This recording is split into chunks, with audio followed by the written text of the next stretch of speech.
Bueno, pues aquí sigo yo con mi catarrillo y con dispositivos de almacenamiento de memoria. ¿Y esto a cuento de qué viene?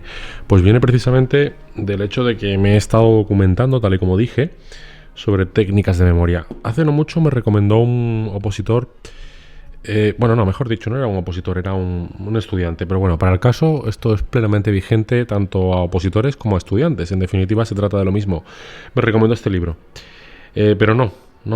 Antes de cantar victoria y de salir corriendo a buscarlo, os diré precisamente lo contrario. No me ha convencido. Yo lo siento por Harry Lorayne. Probablemente sea muy útil y le haya servido de mucho, pero yo no le veo aplicación práctica por lo que voy a exponer seguidamente. Pero como creo que siempre hay que intentar sacar de lo bueno lo malo, pese a que no me ha convencido, siempre he intentado verle el lado positivo a aquello que he leído, por aquello de que no fuese tiempo perdido. Y sí que he encontrado algunas cosas que se pueden utilizar. O aunque no sean estrictamente novedades que puedan servir, al menos sí sirve para corroborar que otras muchas cosas de las que he venido hablando acerca de las técnicas de estudio están bien tal y como se han dicho, porque viene a confirmar mucho de lo más importante. Me recomendaron este libro en definitiva y ya digo, a mí particularmente no me ha parecido que sea útil. Se trata en definitiva, y de esto es de lo que estamos hablando, de memoria, de cómo conseguir meter en la cabeza datos, cifras y más y más y más. Y ciertamente la memoria es una función cerebral que básicamente consiste en almacenar y en recuperar la información. Luego también es cierto que en función de cuál sea el tipo de información, esta se aloja en una zona o en otra. Y a pesar de que se viene investigando sobre esto desde el siglo XVII, XVIII, quizás las primeras investigaciones documentadas daten del siglo XVIII, con todo, es algo que se encuentra aún bastante inexplorado. De hecho, poco se sabe. Se dice que las neuronas tienen conexiones sinápticas entre sí, se dice que son procesos bioquímicos, impulsos eléctricos, los que llevan la información de un punto a otro, la que permiten almacenarlo. Pero lo cierto es que aquí todavía queda mucho por investigar. Incluso se mantiene de forma insistente en que el cerebro es algo tan complejo como extraordinario y que su capacidad podría sobrepasar en creces a la que tiene este ordenador o a la que tienen estos discos duros que veis aquí. Aquí tengo un disco duro de 2 terabytes, aquí tengo otro de 1 terabyte, aquí tengo 16 gigas, aquí tengo un disco de 720 megabytes. En definitiva, todos ellos no llegan siquiera a comprender realmente cuál es la capacidad humana. La capacidad humana tendría mucha capacidad de almacenamiento, la memoria humana tendría mucha capacidad de almacenamiento, mucho más que la de estos discos. Ahora bien, la cuestión es llegar ahí. Y ahí es donde una máquina de estas nos gana por goleada, aunque nos pese. Las máquinas funcionan con electricidad, funcionan convirtiendo la información en códigos numéricos. Actualmente creo que son cadenas de 64 bits, son códigos de ceros y unos, y así almacenan toda la información. Desde palabras, cifras, datos o imágenes, que en definitiva, y sonidos no dejan ser sino conversiones a unos y ceros. Cualquier cosa que veis ahí es uno y un cero. A través de programas se almacena y todo está almacenado. Todo lo que veis aquí es la representación gráfica de algo que está almacenado en unos y en ceros, con una capacidad de trabajo, de rendimiento, que ahí sí que el cerebro humano no llega. Pero básicamente es almacenamiento. E igual que tú cuando estudias o cuando opositas, lo que quieres hacer es almacenar la información. Y aquí que se prometía una fórmula magnífica, creo que realmente no llega a ser útil ni práctico. ¿Por qué? Y aquí ya entro en materia, para que no digáis que me pierdo la rama. Tú quieres algo útil. Yo sé que me estás viendo, me estás escuchando porque quieres que te aporte información útil para estudiar. No quieres que te diga lo que no sirve. Tú quieres lo contrario, que te diga lo que sí sirve. Para eso me ves y para eso me escuchas. Y así lo he planteado. Entonces, esto que se prometía tan bueno parte de una serie de métodos que me he documentado, y además he hecho los ejercicios. Me he tirado para que veáis si me he tirado y me lo he tomado en serio. He echado muchas horas memorizando. Mirad lo que soy capaz de hacer ahora. Lo he puesto en práctica conmigo mismo.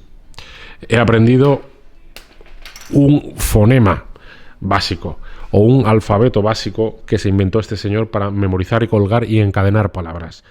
La 1 es la T, la 2 es la N, la 3 es la M, la 4 es la C, 5 equivale a L, 6 era la S, 7 es F, 8 es CH, la 9 puede ser la B, perdón, la V, la B o la P, y el 0 equivale a la R o a la doble R. Y a partir de aquí también se crean lo que son palabras que sirven de asociación o para encadenar otras. Les ha dado un nombre concreto. Son, a ver, lo tengo por aquí apuntado, eso se me ha olvidado, ¿ves? Es que la memoria humana es así. Colgadero, aquí lo tenemos. Palabras colgadero. Mira, si he hecho mis ejercicios y todo. He estado haciendo. Bien, pues a partir de aquí se dice, hacemos palabras colgadero y a su vez también exige memorizar. Por ejemplo, la palabra colgadero número 1 era Tea. La 2 era Noé, como el arca de Noé. La 3 era, ahora no lo recuerdo. La 4 era Oca. La 5 de L creo que era ley. La 6 era oso. La 7 tal. Y así hasta un total de 100 palabras. Creo que la 100 anecdóticamente era torito. Bueno, pues esto exige un esfuerzo memorístico brutal.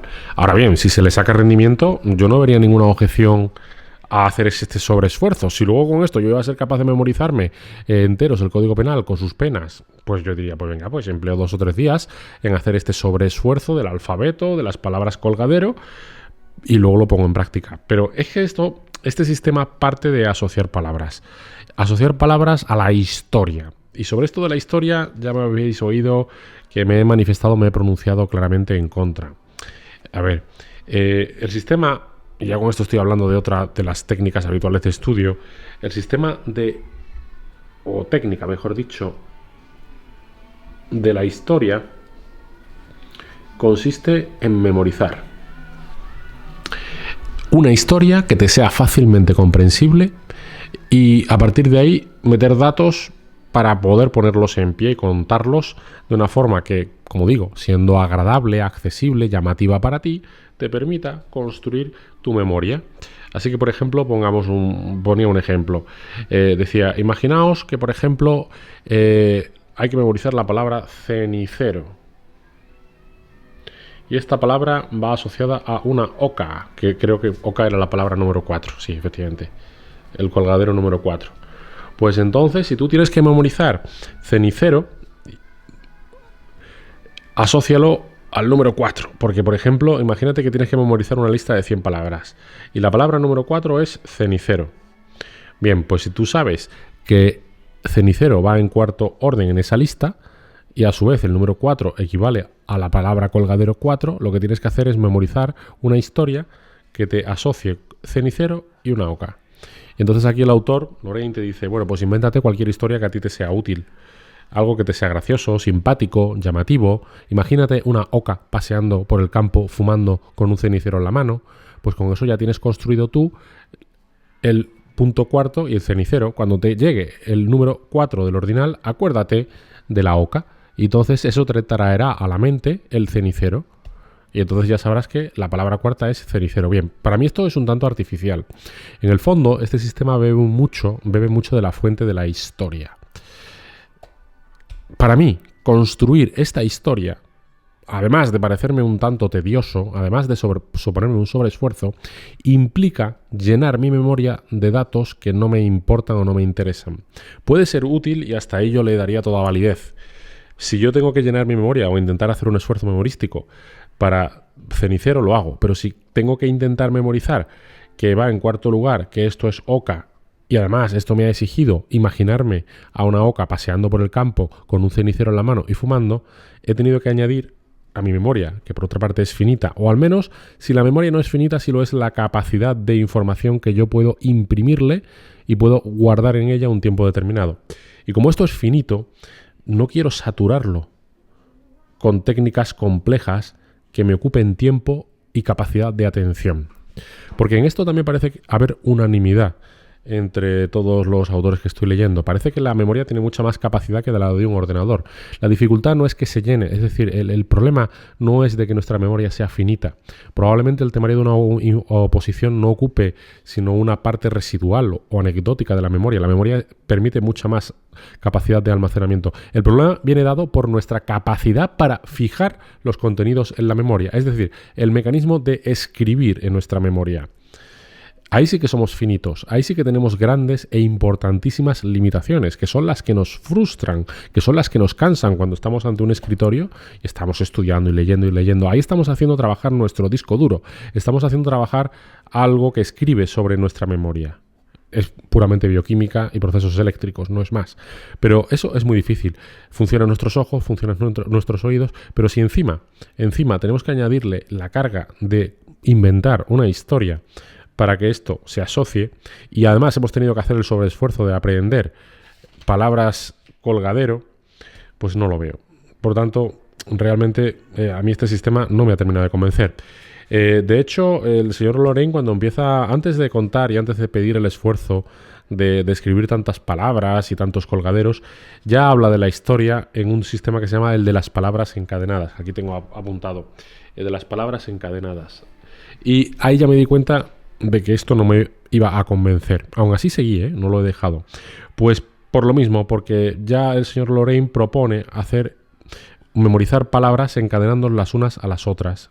Hacer una especie de visualización que en definitiva es componer una historia. Entonces, si yo tengo que asociar esta cadena de cenicero, lo que tú quieras, salero, si yo tengo que hacer esto y me tengo que andar inventando una historia que una a una otra palabra, si yo tengo que hacer una concatenación de elementos que me permita componer finalmente cómo van unidas las unas a las otras, creo que estoy añadiendo a la memoria más peso que el que en sí supone el propio elemento a memorizar. Esto podría ser válido si no fuese posible sin más meter cenicero y salero, pero creo que sí se puede. Es decir, si tú me dijeses a mí que es imposible meter aquí, y esta es mi memoria, el cenicero y el salero, yo te diría, perfecto, vamos a inventar una historia que componga esa narrativa entre cenicero y salero y lo metemos. Pero como estoy convencidísimo de que cenicero por sí solo entra aquí y salero entra también por sí solo aquí, sin ningún tipo de duda, entiendo que es absolutamente innecesario componer una historia que lo único que va a hacer va a ser meter más peso aquí para saturar esto.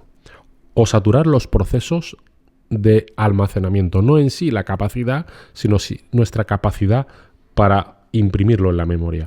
Por tanto, si de algo me ha servido el libro de Lorrain, es para desechar la técnica de inventar historias.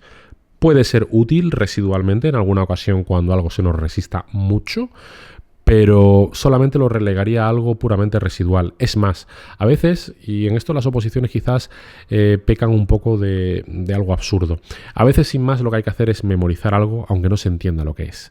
La palabra censo enfiteutíco, pues a lo mejor hay que prescindir de entender lo que es el censo y memorizar 4 o 5 aspectos básicos, que es lo importante cuando luego nos salga en un test o cuando tengamos que exponerlo aún sin llegar a entender de lo que estamos hablando. ¿Es útil saber de lo que estamos hablando? ¿Es útil saber lo que estamos estudiando? Por supuestísimo, por supuesto. La técnica de la historia no excluye otra realidad, que sí que la defiendo, por otra parte, la capacidad de entender algo. Por supuesto que hay que ser críticos y por supuesto que hay que detenerse en aquello que estudiamos. Por supuesto que hay que hacer un esfuerzo en entender, pero eso es algo que se consigue, como ya dije en otro vídeo, y este sí que me convence de verdad, este señor, que es Clem. Cuando hacemos una primera lectura, aquí ya hacemos una impresión o asociación, y aquí es cuando realmente ya estamos entendiendo. Por eso tampoco me vale, Clem dice, tenemos impresión, asociación, y luego teníamos en tercer lugar la repetición, y aquí es la madre del cordero. Luego leemos por otra parte a autores como el del método SQ4R, y qué curioso que esta R lo es, entre otras, es de 4 palabras. Una es read, otra ya no sé lo que era, se me ha olvidado, 2. Lo importante es llegar al cuarto, que venía a ser algo así como repeat o repetir. Curiosamente, tenemos que tanto si leemos a Clem como si leemos aquí, tenemos la repetición. Pero es que también, y aquí era lo importante, si de algo me sirve esto, aunque no me haya gustado, si de algo me sirve, es que también este señor vuelve a insistir en la idea de la repetición. Ahora yo no sé en qué página era, pero por ahí lo he leído, y eso venía al principio. Decía, esto básicamente, señores, es una cuestión de repetir. Es verdad que él propone este sistema de palabras encadenadas o de palabras colgadero, pero básicamente antes de entrar aquí, antes de haber analizado el colgadero, ya quedaba bien claro en algún capítulo que la memoria funcionaba a base de repetición. Este capítulo es el que ha dedicado a inventar historias. Dice que las historias han de ser desproporcionadas. Exageradas, sí, pero ya digo, si yo tengo que invertir mi tiempo limitado en inventarme una historia y luego además tengo que memorizar la historia, me parece un tanto absurdo tener que memorizar una historia para memorizar algo que tengo que memorizar. Voy directamente a memorizar esa cuestión. Pero bueno, como decía, ahora no lo encuentro, pero el punto de partida básico del cual habla Clem es esta repetición. Así que bueno, pues este es el estado de la ciencia actual. Esto es lo que estoy leyendo de momento. Y bueno, pensé que aquí podría encontrar alguna clave, algo útil, interesante, pero lamentablemente no ha sido. Por otra parte, siempre digo, puede ser productivo. Me ha servido para confirmar otras muchas cosas, para desechar algunas que creo que no funcionan, como puede ser, ya digo, y en esto ya estoy cayendo en la redundancia, lo de la historia. Y bueno, pues aquí lo dejo. Ya seguís que sigo sobre este tema.